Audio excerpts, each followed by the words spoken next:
Siya'y nakikinig sa bawat hinaing. Magandang umaga po sa inyong lahat. Andito naman po ang inyong mga kapatid sa pananampalataya. Kayo po na nakikinig sa programang Manalig Ka ay binabati po namin kayo. At ito nga pong programa na ito ay isang oras na pagninilay at talakayan tungkol sa Ebanghelyo ngayong araw na ito.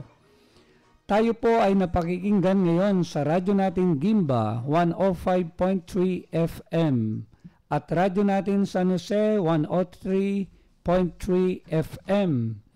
Tayo rin po ay live na napapanood via live streaming sa www.diocesofsanjose.org, sa www.rngonline.org, at sa Facebook account ng ating programa www.facebook.com/manaligka2006. So mga kapatid, ito po ang inyong host ngayong araw na ito, ang inyong kabsat, ang paring Ilocano po, si Father Bong Romano. Kasama din po ang inyong obispo na McKinney, si Bishop Bobet Malyari po. Magandang umaga po, nagbabalik po si Brother Jimmy Reyes, ang seminarista na Tagalog. Ito naman po si Brother Rodel Pagdinawan, ang inyong seminaristang Bulakenyo. So napakaswerte po namin, pangatlong linggo na po ito, nakasama po natin si Bishop Bobet. At palagay ko tuloy-tuloy na ito mga brothers. So ito nga po, isang mapagpalang linggo na naman. At sana po ay nandyan kayo palagi na sumusubaybay po sa programang Manalig Ka. At bago po tayo tuluyang magpatuloy sa ating programa, tayo po muna ay mananalangin na pangungunahan po ni Brother Rodel. Sa ngalan ng Ama, ng Anak, at ng Espiritu Santo. Amen. Amen.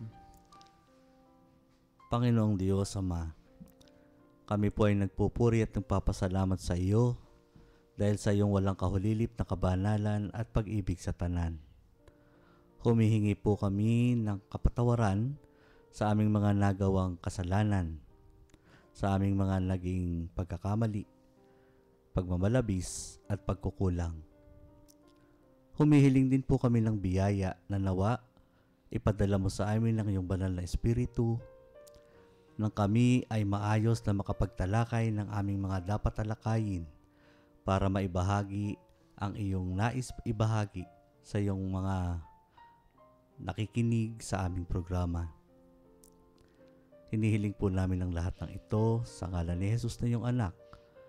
Nakasama mo at ng Espiritu Santo ay naghahari magpasawalang hanggan. Amen. Amen.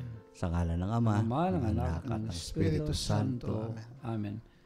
Ngayon naman po ay pakikinggan natin ang Ebanghelyo ngayong linggo na ito at babasahin po ni Brother Jimmy. Ang mabuting balita ng Panginoon ayon kay San Juan.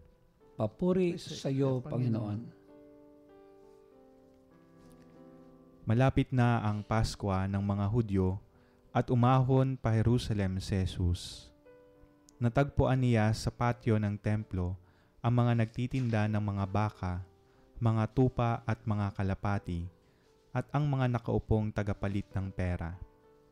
Kaya gumawa si Jesus ng panghagupit mula sa mga lubid at ipinagtabuyan ang lahat mula sa templo, pati ang mga tupa at mga baka, at isinabog ang pera ng mga tagapalit sa pagtataob ng mga mesa.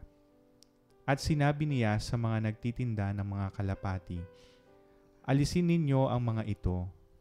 Huwag ninyong gawing bahay kalakalan ang bahay ng aking ama." Naalala ng kanyang mga alagad na nasusulat, "Naglalagablab sa akin ang malasakit sa iyong bahay." Sumagot ang mga Hudyo, "Anong tanda ang maipapakita mo sa amin? Ano ang magagawa mo?" Sinagot sila ni Jesus, "Gibain ninyo ang templong ito at ibabangon ko ito sa 3 araw. Sinabi naman ng mga Hudyo, 46 na taon nang itinayo ang templong ito, at ibabangon mo sa loob lamang ng 3 araw. Ngunit ang templo ng kanyang katawan ang tinutukoy ni Jesus. Nang bumangon siya mula sa mga patay, naalala ng kanyang mga alagad ang sinabi niyang ito. Kaya naniwala sila sa kasulatan at sa salitang sinabi ni Jesus. Mga kapatid, ang mabuting balita ng ating Panginoon. Pinupuri ka namin, Panginoong Jesucristo. Sa maraming salamat, Brother Rodel, sa pangunguna sa dasal, at maraming salamat, Brother Jimmy, sa pagbasa sa ating Ebanghelyo. So bago po magbigay ng introduction si Bishop, nais po naming batiin ng radyo natin Gimba sa kanilang pag-celebrate ng ika-10 anniversary, 10 years na. So nagkaroon ng celebration ito noong October 31. At nandun po kami, nirepresent po namin yung programang Manalig Ka ni Brother Richard at nabigyan po ng pagpaparangal pagkilala yung programang Manalig Ka, may plaque, hindi ko nga lang nadala. So napaganda dahil ito pong programa rin na ito, itong programang Manalig Ka ay nung pang 2006, kaya nga po yung Facebook account ay Islas 2006. So ang programang Manalig Ka po ay kuwan na rin siya 8 taon. So nauna lang ng 2 taon yung radio station, tapos pumasok po yung programang Manalig Ka. At ito nga po, tuloy-tuloy pa rin po na nagtutulungan kami. Kasangga na namin yung obispo na sumusuporta, kasangga po yung mga seminarians at mga ibang mga laiko, mga youth na talagang tumutulong para itong programa na ito ay maging tuloy-tuloy lang. So isang biyaya. Kaya maraming salamat po sa pagtulong ninyo sa radyo natin Gimba. At nakakatuwang daming may mga pari na ibang pumunta, sila Father Tito nun, sila Father Apollo, mga government officials. So ang dami, tapos yung mga magsasaka din. So napaganda na naging okasyon para magbanding yung tumutulong sa radyo natin Gimba. At maraming salamat din po sa tumutulong sa programang Manalig Ka. So, yun po. At sa pagpapatuloy po nito, bago po tayo mag-break, ay sa unang kabanata ay magbibigay ng paunang message si Bishop, mga introduction sa liturhiya ngayong linggo na ito. Magandang umaga po sa inyong lahat. Gawin po nating banal ang araw natin sa pamagitan ng sama-samang pagdinilay sa ating ebanghelyo ngayong araw na ito. Ngayong araw pong ito ay pinagdiriwang natin ang kapistahan ng pagtatalaga ng palasyong simbahan sa Lateran sa Roma. Hindi po piyesta ng santo, hindi piyesta ng Panginoon ang ating pinagdiriwang, kundi piyesta ng pagtatalaga ng palasyong simbahan sa Lateran sa Roma. Bagamat ang simbahang ito ang una sa lahat, nararapat lamang na ito ay para sa lahat at isang simbahang sumasalamin sa lahat. Siguro ang tatanong natin, bakit nga ba kailangang ipagdiwang ng lahat ng Katolikong simbahan sa buong mundo ang kapistahang ito? Hindi ba maaaring sa loob na lamang ng basilikang ito sa Roma gawin ang pagdiriwang? Ano-ano nga ba ang mga dahilan? Una, ayon sa kasaysayan, ang Basilika ni San Juan de Letran ang una sa pinakamatandang simbahan ng Roma. At tinatawag po itong ang ina at ulo ng lahat ng simbahan ng lungsod at ng buong mundo. So sa araw na ito, ginugunita ang pagtatalaga sa Diyos ng malapalasyong simbahan sa pangunguna ni Papa Silvestre I, no? Noong taong 324. So Yung pangalawa po, ito rin ang kinikilalang opisyal ng katedral ng Santo Papa sa Roma. At dito rin nakalagay ang opisyal na luklukan ng obispo ng Roma na walang iba kundi ang Papa. Ay pinapakita sa pagdiriwang ng kapistahang ito sa lahat ng simbahan sa buong mundo ang pagkakaisa natin bilang iisang simbahan na pinamumunuan ni Kristo na kinakatawan ng kanyang bikaryo sa lupa na walang iba kundi ang ating Santo Papa. Isa rin itong pagpapakita ng ating respeto at pagkilala sa kapangyarihang ipinagkaloob sa kanya ng Diyos at ng simbahan.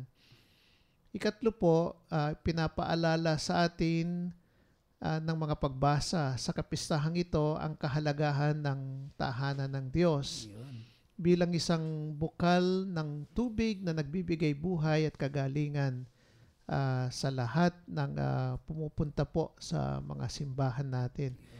Yung dito din po, sama-sama po nating pagninilayan yung katotohanan na yung simbahan ay isang katawan ni Kristo. So dito, yung titignan natin at pagninilayan yung kahalagahan ng simbahang bato at yung kahalagahan din ng simbahang binubuo ng mga Kristiyano mismo, mga binyagan, yung mga bilang isang katawan ni Kristo, katawang mistiko ni Kristo.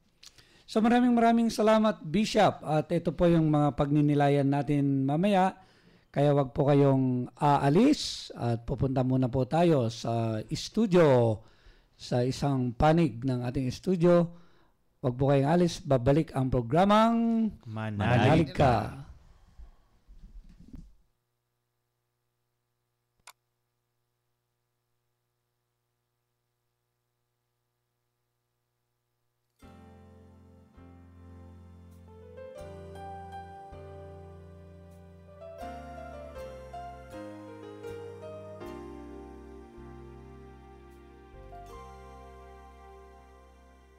Ipinagkaloob ng Diyos sa atin, marilag at masaganang bahayan. May halik ng amihan, may haplos ng habagat, may dalang alay ang lupa at dagat, at mapaglaro ang araw at ulan. Ipinagkaloob ng Diyos sa atin ang magiliw niyang pag-ibig at habag. Nilikha ang magulang, kababayan at kaibigan. Bukod tangi ang abang kapatiran. Sa lahat ng sandali may karaman.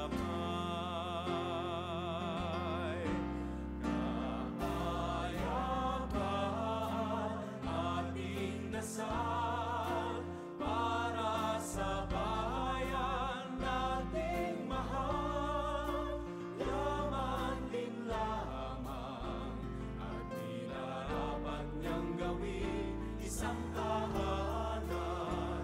Ang puso at bayan natin maging laluyan, nawa tayong lahat ng kapayapaan at liwanag ng abang sambayanan.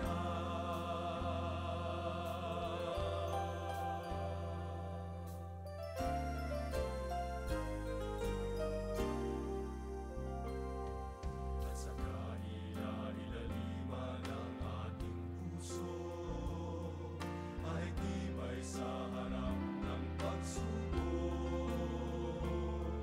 Bigas din sa diwa, sa Diyos na pag-asa. Pananalig sa pagsikat ng araw, sa hilig na matiwasay na bukas. Panalangin natin sama, mapag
Mga kapatid, nagbabalik po ang programang Manalig Ka at ito pa rin po ang inyong kabsat na Ilocano, si Father Bong Romano po.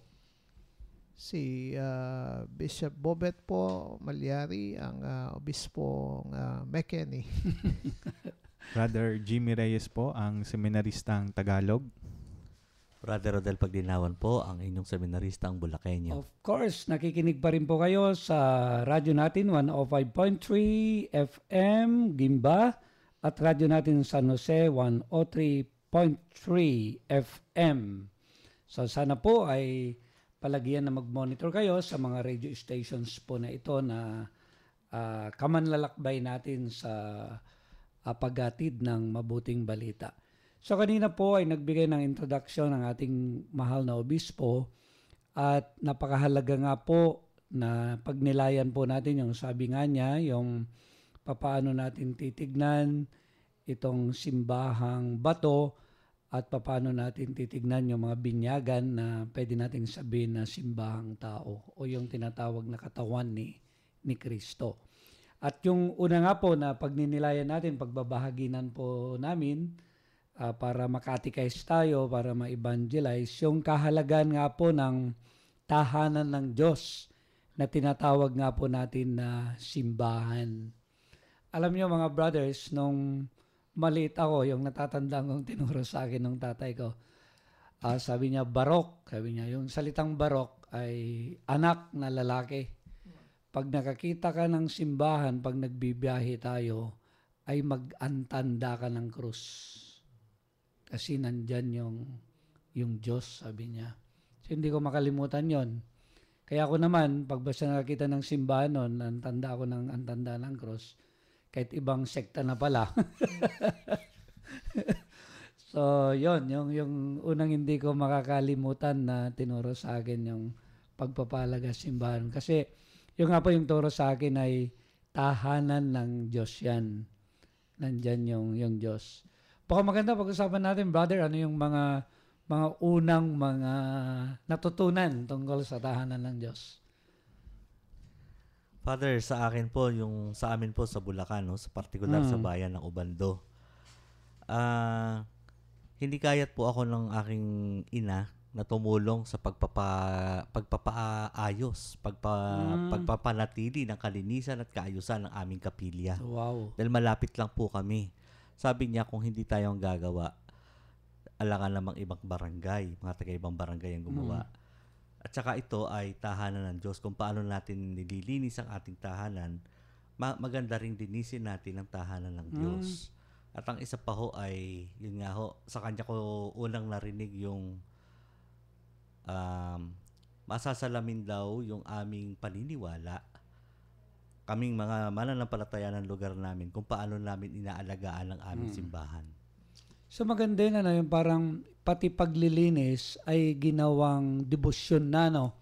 Kasi nga po, yung dito nga po sa Nueva Ecija, Bishop, parang sa totoo lang po, nasa mission territory, sabi, northern part ng Nueva Ecija.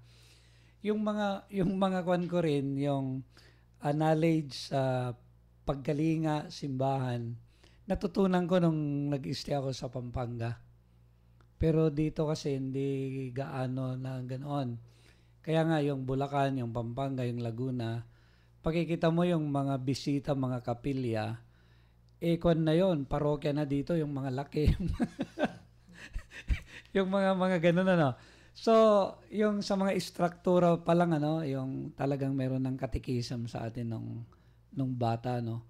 Kaya parang ituturing mo rin na itong kwan na ito ay kabahagi din ng tahanan mo. Kasi tahanan ng Diyos. Kaya may gagawin ka rin dapat bilang mananampalataya. So, bandang Laguna naman tayo. Sa amin, Father, usually mga simbahan po sa amin, may mga nakalagay na mga posters, no? May mga proper dress, yung tamang kasuotan kapag ka magsisimba at kapag ka magkakaroon ng pagdiriwang. Siguro ito rin magandang practice din po, lalo tigit dun sa mga mananampalataya na sa tuwing magsisimba sila, isuot nila yung tamang damit para sa okasyon na yon. Kaya nga sa amin po may mga poster na nakalagay. Kung minsan nga po, pati sa loob po ng simbahan, tapos may nakalagay pa doon sa mga cellphones, nakalagay, please turn off the cellphone. Para ba doon sa loob ng misa, sa pagdiriwang, maramdaman talaga nila na nandoon sila sa tahanan ng Diyos at yung presensya ng Diyos sa loob ng simbahan. Ganun. So, papaano yung itrato, may paggalang na. At alam niyo ako, yung laking Pampanga nga ako, ang daming pagkakaiba doon sa Pampanga kaysa dito sa northern part ng ng Nueva Ecija. Siguro si Bishop, yung mga observation niya, marinig natin. Hindi, yun nga, yung simbahan, kinikilala nga natin as a place of encounter. No? Dito natin nakakatagpo talaga ang Panginoon. Kaya nga kahit na nung unang panahon pa, magaganda yung mga simbahan na tinatayo. Kasi nga you give your best, di ba? Binibigay mo yung pinakamaganda sa Diyos. Ganun yung kasi yung pagkilala mo sa Diyos, yung He created everything, nilalang niya lahat yung mga bagay na ito. Kaya yung pagtatayo ng simbahan, expression niya ng pasasalamat ng mga tao. Yung bang sa mga grasya at biyayang pinagkaloob sa kanya ng Panginoon. Kaya nga yung ibabalik mo talaga, mas maganda din. Yung bang you give your best. Kasi kahit na ibigay mo nga yung best mo, hindi mo pa matutumbasan yung lahat ng mga biyayang pinagkaloob sa ng Panginoon. Tapos pangalawa, itong mga simbahang ito, yun nga yung bang may mga iba't ibang mga paintings, yung bang para nga yung maging okasyon yung pagpasok ng mga tao para mabigyan ng katikismo, gano'n, yung mga maturuan tungkol sa pananampalataya at makilala pa nila ang Panginoon, malaman pa nila kung yung ibang buhay ng mga mananampalataya na naging santo, gano'n, yung buhay ng ating mahal na ina, yung kwento ni Saint Joseph, yung mga so yung ito yung kaya yung ibang mga simbahan ang gaganda, yung bang tapos ang dami ang malalaki mga paintings kasi yung mga images na ito nagtuturo sa atin ng mga kwento ng buhay ng mga ng ating Panginoon, ng mahal na ina, si Saint Joseph at ang iba't ibang mga santo. Alam mo, Bishop, yung nga po yung napakagandang painting na nakita ko dito sa region natin, yung sa Betis. Makita mo, talagang parang nasa Sistine. Yun ang title ho noon. Chapel. Sistine Chapel. Ganun ba yun? So, ang ganda. Makikita mo, yung iba talaga yung pakiramdam mo pag nandun. Tapos, Bishop, yun din po nung tinatayo nyo yung Lord's Ascension Chapel. Parang may kwento po. Para nga, yung bali, kasi yung nakita ko kasi noon, yung mga tinayo pagkatapos nung kalamidad ng Pinatubo calamity. Ganun yung bang yung ginagaya nila yung mga old churches na may mga yung mga ano ba yan, yung may mga yung parang yung hindi nila kina-capture yung karanasan sa Pinatubo, gano'n, yung bang sabi ko yung karanasan sa Pinatubo yung karanasang mahal banal yung madaming mga karanasan na nakatagpo mo ang Panginoon yung kagaya nung yung dahil nawala lahat, yung bang ang madami sa amin nakilala nila, pinakamahalaga talagang kayamanan nila, yung Diyos. Yung bang, yung nakita nila, yun lang ang yaman na hindi pwedeng masira ng anumang kalamidad. Ganun yung bang, tapos yung makita mo, yung karanasan ng pagliligtas ng Diyos. Kasi kahit na yung pagbibigay ng mga relief goods, ng mga ito'y mga nakikitang God's intervention, yung bang yung talagang God touching the hearts of people para sa ganon yung yun nga, tulungan yung mga naapektuhan at naging biktima ng kalamidad. Ganun yung bang. So there was an overflowing generosity na makikita mo na ang Diyos lamang ang pwedeng makakagawa yung so much overflowing of generosity. Ganun yung bang. Kaya nga doon sa simbahan na tinayo namin doon, kinapture namin yung istorya ng kasi nga doon sa istoryang yon makakatagpo mo mismo ang Diyos pati gumamit kami ng mga broken tiles yung nanghingi kami ng mga tiles na tinatapon tinatapon na sa ilog kasi basag na nga. Pero nakita namin yung kahalagahan yun nga kasi yung calamity mismo, it was an experience of being broken into pieces Pero ang Diyos, inipon niya muli yung broken pieces and then made us whole again. Yung binuo niya mismo muli yung pagkatao. Na yun din ang karanasan natin sa Panginoon. Yun nga yung bang lumalapit tayo, makasalanan tayo. Ang dami nating mga brokenness, karanasan ng brokenness. Pero pag lumapit tayo sa Diyos, He will make us whole again Gagawin niya tayong buo muli. At yun nga yung bang gagamutin niya lahat ng mga sugat na nandyan sa puso natin. Opo, kaya yung mga nakapunta na po doon sa dating parokya niyo po yun, Bishop, Lord's Ascension. Anong San Fernando, anong lugar bali yun, sa Bishop? Lourdes Heights po. Sa yun, Bali po yung kwento doon, meron ding magandang kwento doon sa parokyang yun kasi yung unang na-sign doon ay si Archbishop Florentino Labarias, yung kasalukuyang pumalit na Archbishop kay Aposeto, yung mga San Fernando po 'yon. Tapos ang pumalit sa kanya ay ako nga. Naging bishop din. Naging obispo din. Tapos yung pumalit sa akin si Bishop Ambu naman. Naging obispo din. Si Bishop Ambu nga yung kung na-install ngayong araw na ito nung umaga, yung kinahaponan, in-announce na naging obispo siya. So ganun kaswerte yung lugar na yon. Yung pangalan ng parokyang yun, Ascension. Si Bishop Bacani nga, sabi niya. Ang parish priest ngayon doon, brothers, classmate ko, si Father. Kaya ninenervyos na siya.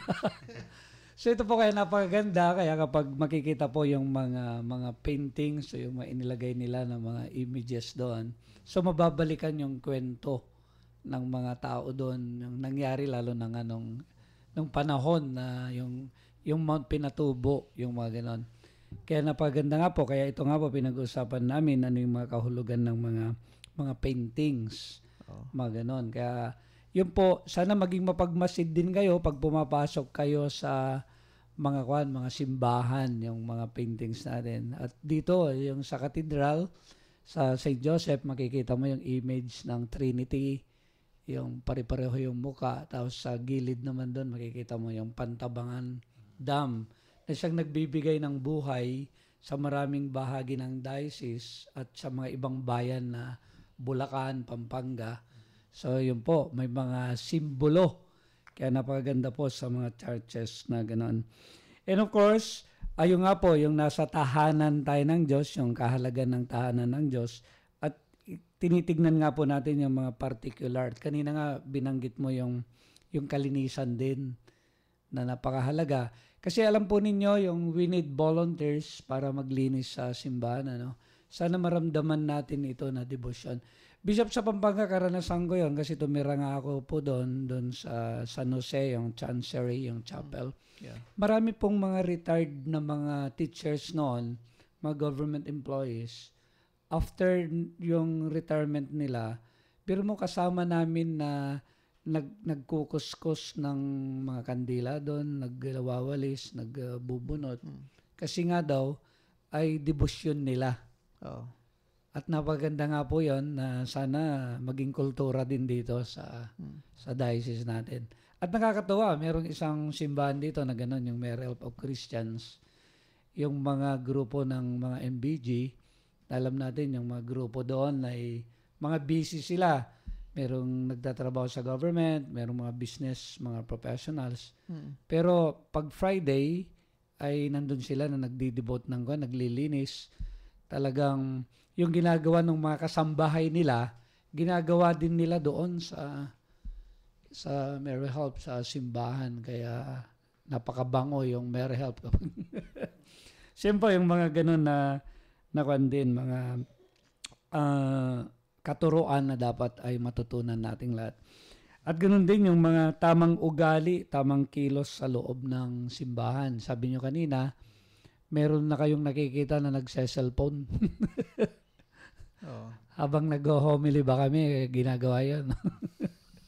Siguro yung tignan natin yung ano ni Jesus, yung reaction niya dito sa templo, no? Yung bang sabi niya mo ganyan dito, yung wag niyong gawing palengke yung simbahan. No? Yung bang siguro yung kailangan makita talaga natin dito na yung papanatilihin natin yung katotohanan na ito'y tinalaga talaga para maging bahay ng Diyos, isang lugar na kung saan makakatagpo ang Diyos. Kaya yung kabanalan nito, yung sacredness nitong lugar na ito, sana yung panatilihin natin. Ganun yung bang minsan hindi na natin yung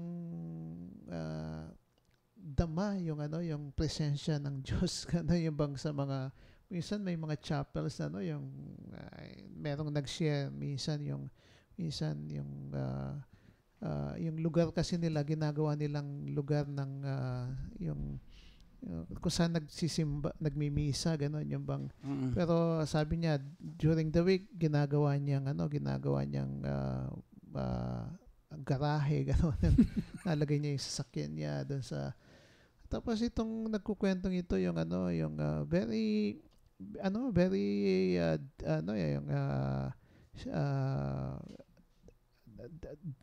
devotee ng Divine Mercy yung nagkaroon siya ng yung karanasang mahal banal na yung namatay na daw siya tapos nabuhay siyang muli ganun yun ba tapos nakita niya nung namatay daw siya parang pinakita ng Diyos sa kanya yung lahat ng mga ginagawa niyang mga kasalanan parang sine daw na pinakita sa kanya isa na yon yung ginagawa niyang garahe yung parang yung tahanan ng Diyos. Yung tahanan ng Diyos. Ganun yung mga ngayon bang magbuhat noon yung respetong na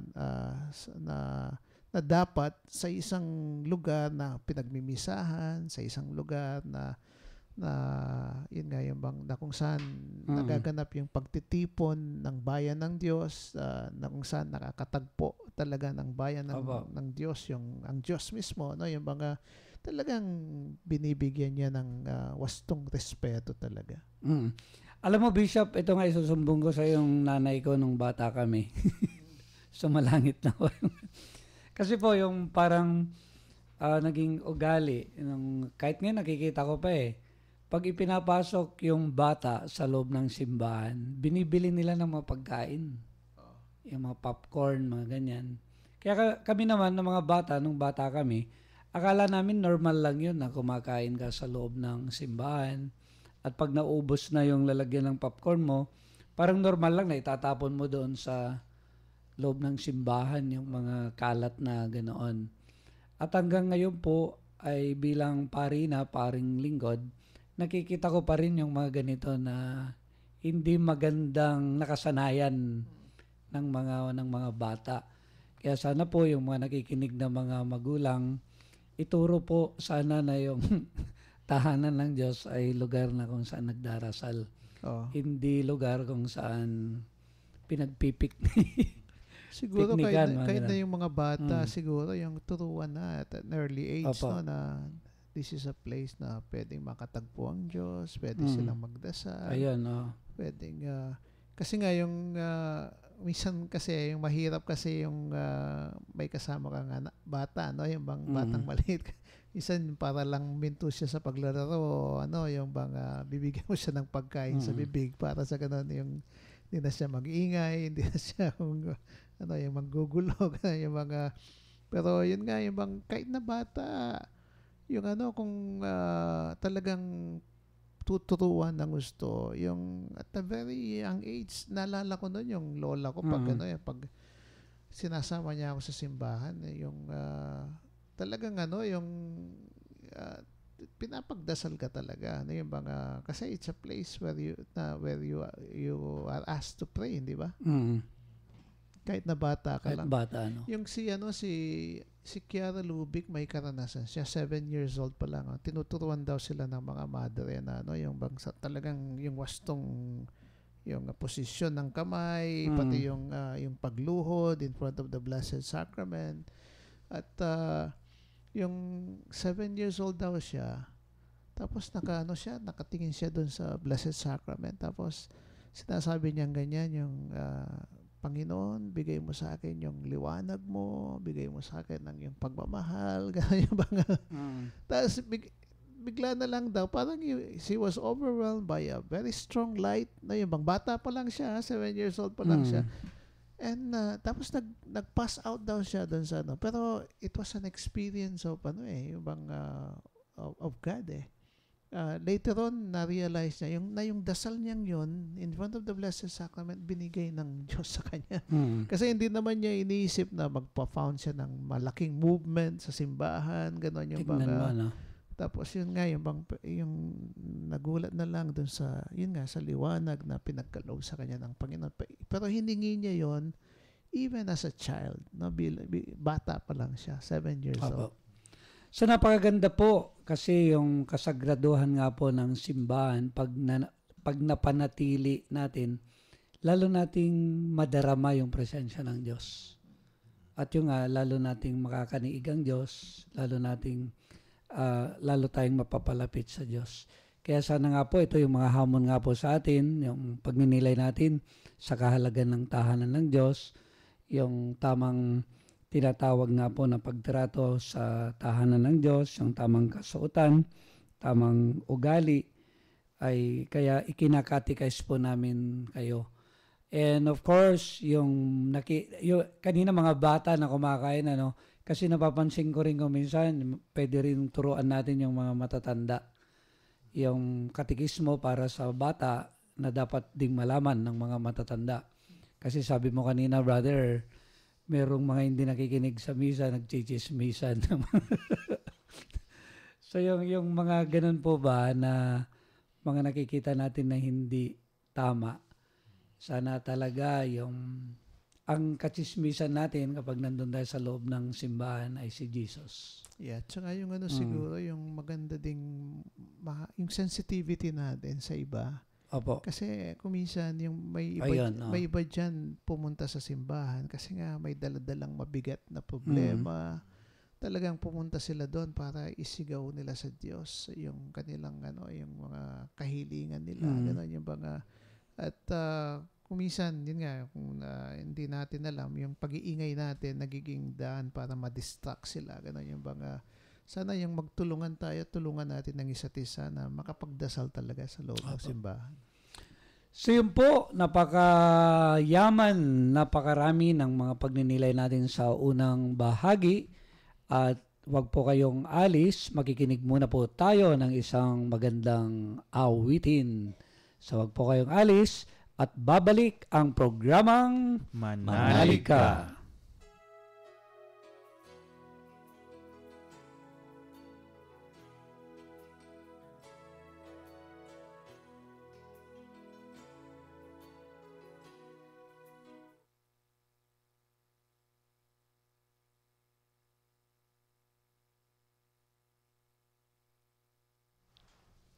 Nagbabalik po ang programang Manalig Ka at ito pa rin po ang inyong kabsat, ang paring Ilocano, si Father Bong Romano po.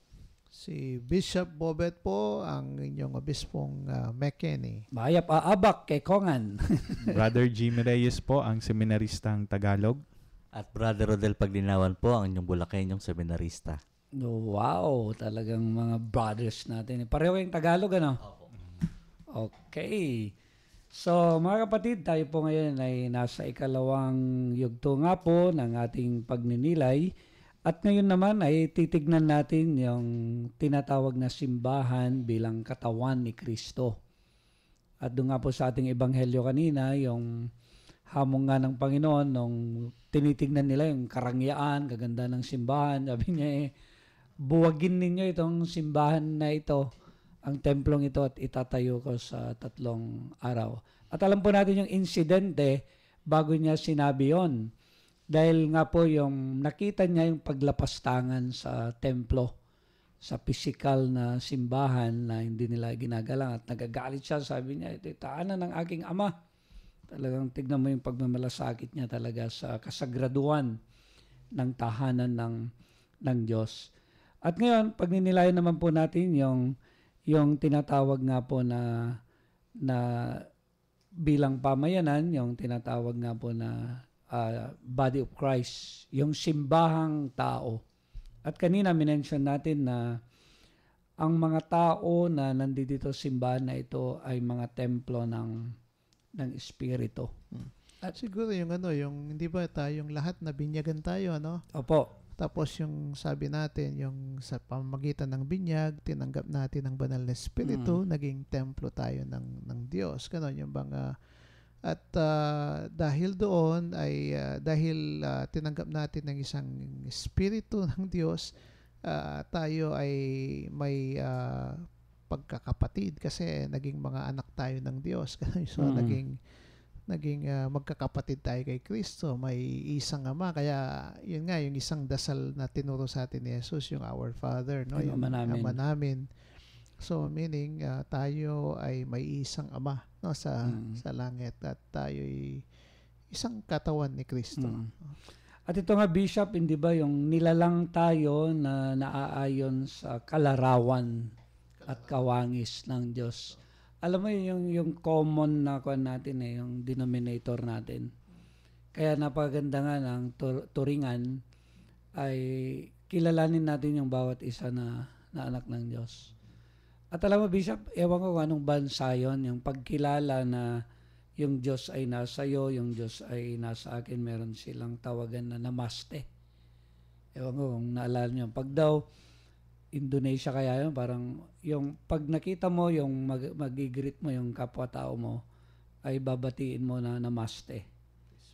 At yun yung ibig sabihin nun, yung Diyos na nasa iyo ay binabati ng Diyos na nasa akin. Yung ganun, yung dignidad na pagtingin mo sa tao. Actually, sa Kapampangan, yan din ang pag nakita mo yung tao, kaya kumakatok ka, yung dispo. Ibig sabihin, Diyos po. Ganon, yung bang dispo. Oh, wow.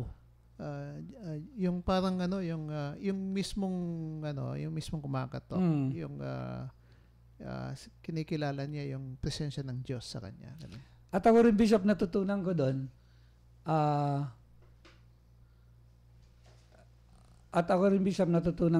na yung pag nagpapamano po ako, yung naririnig ko kasi sa mga pare, yung dispo, yung mga ganun. So, para hindi ko naman alam kung ano ibig sabihin. No? So, yun ko lang na yung Diyos po ay sumasayo. Yung parang gano'n. Yung parang nagbibindisyon sa'yo ay yung Diyos. So, yung ganun pala yun, ano. So, napaganda.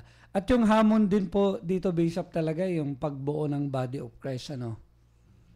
Kaya, of course, sa ating simbahan, yung pagbubuo ng katawan ni Kristo, ang modelo nga po natin yung Trinity, yung Holy Spirit. At napakahalaga na tignan natin yung Holy Spirit. Modelo ng magandang ugnayan yung relasyon.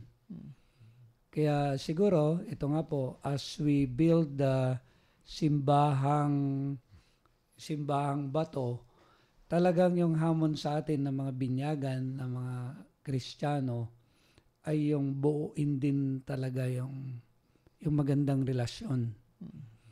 At napakaganda nga po, tinutulungan tayo ng ating diocese dahil ang kuwan nga po natin ay yung tinatawag na damayang Kristiyano, yung spirituality natin. Kaya pag tayo ng mga Katolikong Kristiyano, merong mga division, mga nag-aaway-away na mga grupo, isang iskandalo yon bilang mananampalataya o yung tinatawag na katawan ni Kristo, yung mga ganun. Kaya nga napaganda yung dito sa ating diocese, may mga hamon yan . kami na mga pari, damayang kaparian, parang talagang yung pagbuo ng simbahan, dapat mauna muna kami talaga ng mga pari. Yung mga katikista na nagtuturo about unity in the church, damayang katikista. Tapos yun namang mga katutubo, damayang katutubo. Yung mga youth, damayang kabataan. Mga ganun. So yun po yung napakahalaga na hindi lang itong simbahang bato, kundi paano kaya tayo makakatulong ngayon bilang mga parokya, bilang mga grupo din sa parokya, yung pagbubuo talaga ng simbahan. At ito yung napakahalaga. Kaya tignan po ninyo, no, yung tayo yung bilang particular church sa ating diocese, may programa tayo, di ba, yung buong diocese na ini-implement hanggang doon sa baba. Tapos tignan mo, may mga diocesan activity tayo, meron ding vicarial, meron ding pang-parokyal.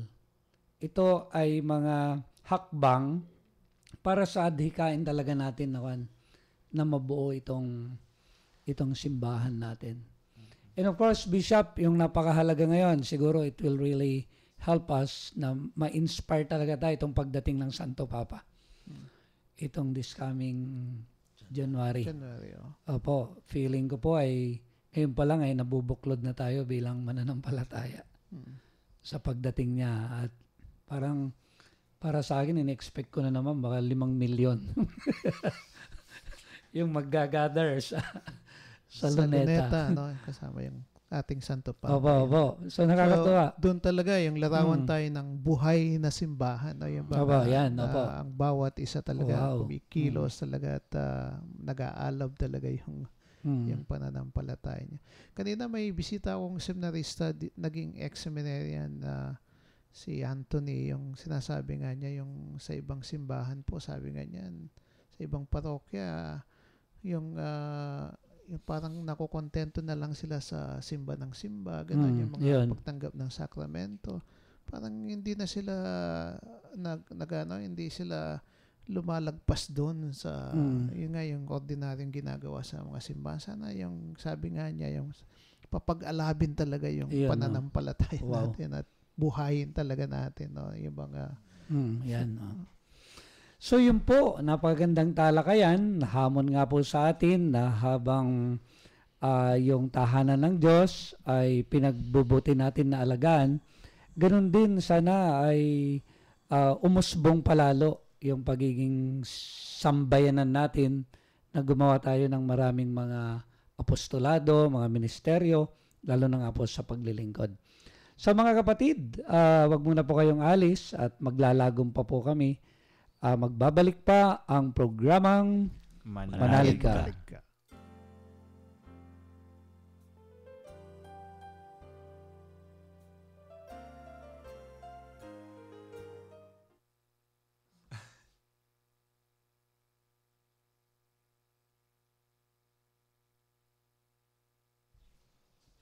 So nagbabalik po ang programang Manalig Ka. Ito pa rin ang inyong kabsat, ang Ilocanong Pari, Father Bong Romano po. Ang Bispong Mekeni po, si Bishop Bobet.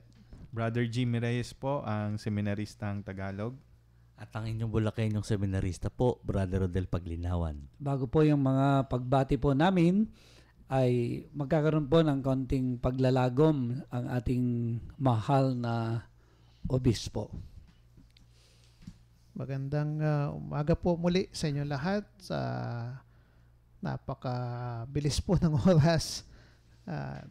Napakakonti lang po ng natalakay natin pero napakayaman po. Ang dami pa pong dapat pag-usapan dito sa ating talakayan.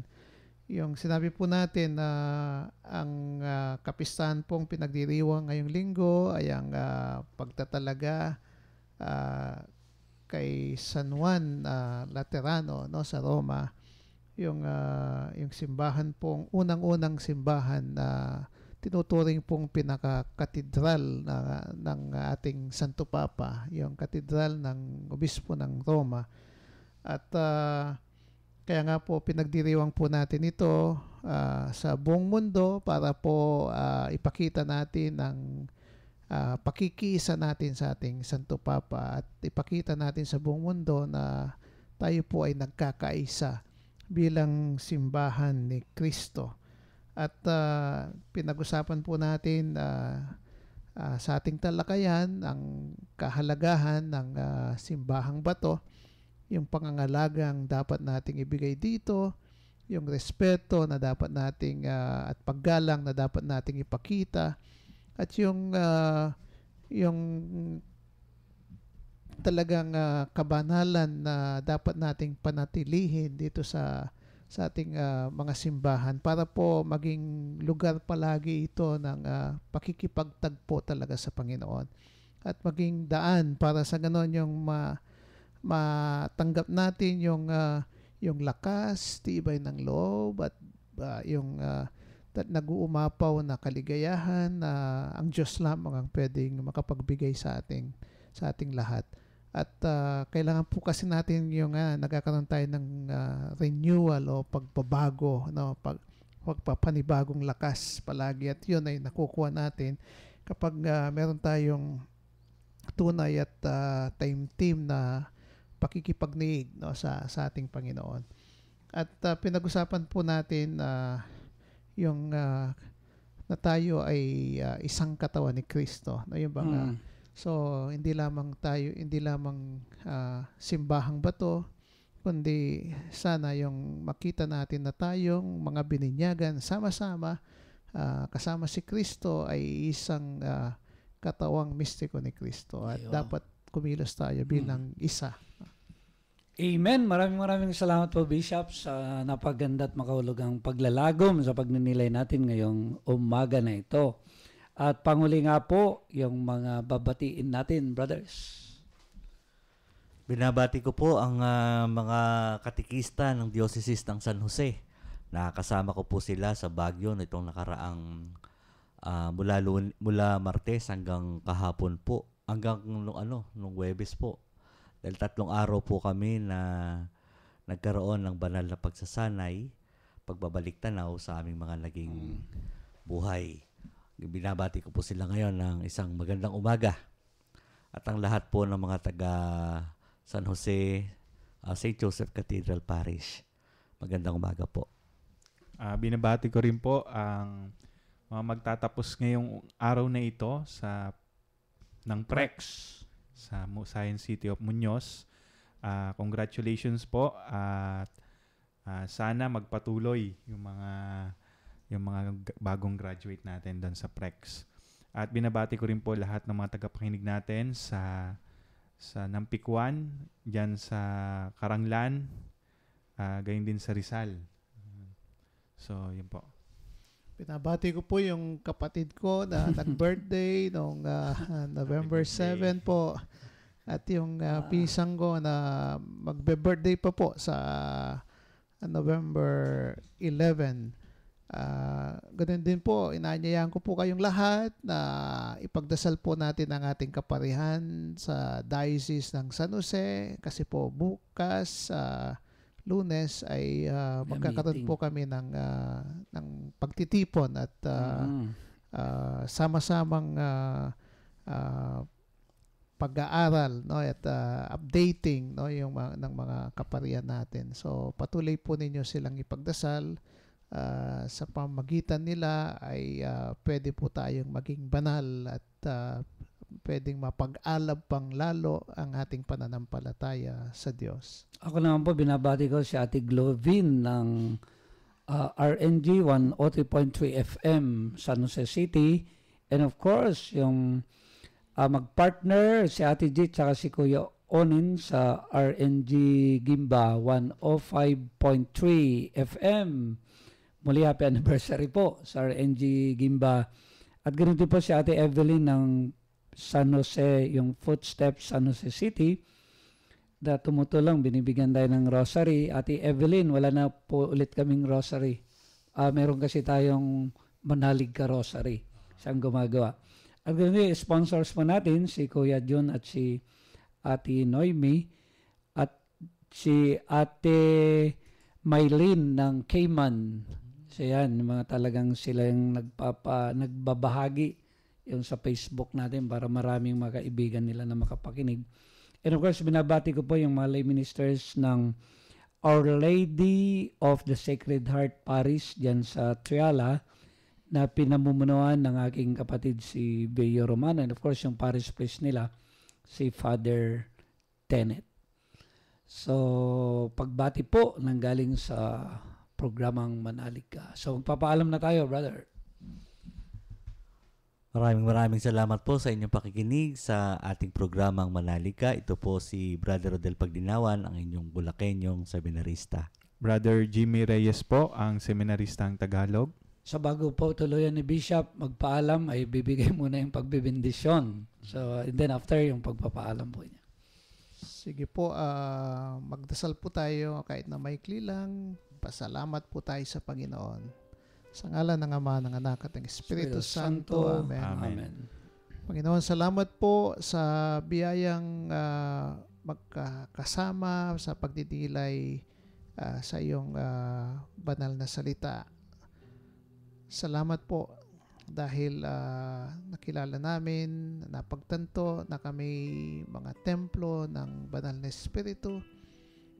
Salamat po sa biyayang makita namin na dapat naming igalang ang isa't isa, kung paano ginagalang namin ng mga simbahan na kung saan dinadaos ang pagsamba ng iyong bayan, pagkilala sa iyo, at kung saan nararanasan ng lakas, tibay ng loob, malalim na kapayapaan at kaligayahan na nanggagaling sa iyo.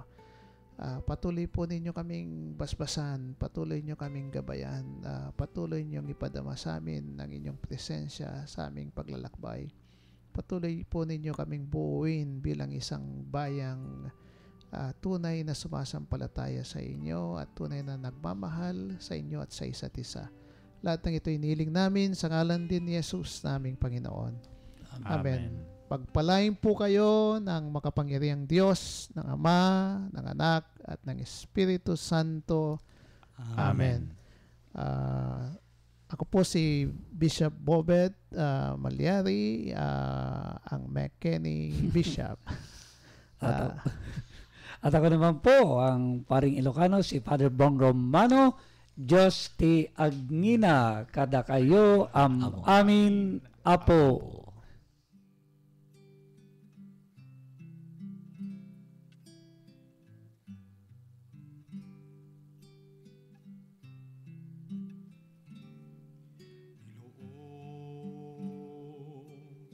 Lahat ng takot sa iyong damdamin,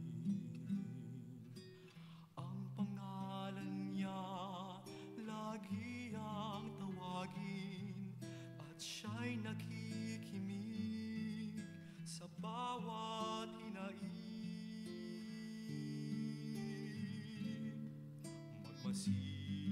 Magmasid at mamulat sa kanyang kapangyarihan. Nabatid mo ba na siya'y naglalakad